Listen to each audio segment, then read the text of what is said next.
دیکھیے یہ تقریباً 100 سال پہلے کا سب کانٹیننٹ ہے اور آج کے سب کانٹیننٹ جو ہندوستان اور پاکستان ہے اس کا اندازہ کیجیے.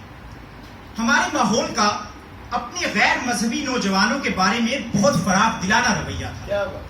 علماء ان کے باقیانہ اور منکرانہ خیالات سن کر مسکرا دیتے تھے اور کہتے تھے کہ مطالعہ کرتے رہے تو راہ راست پر آ جائیں گے.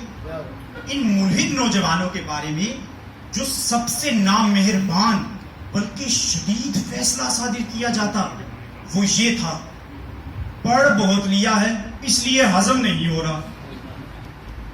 میرے ماحول میں شرع عقل کا فیصلہ قبول کرنے کی پابند تھی، نہ کہ عقل شرع.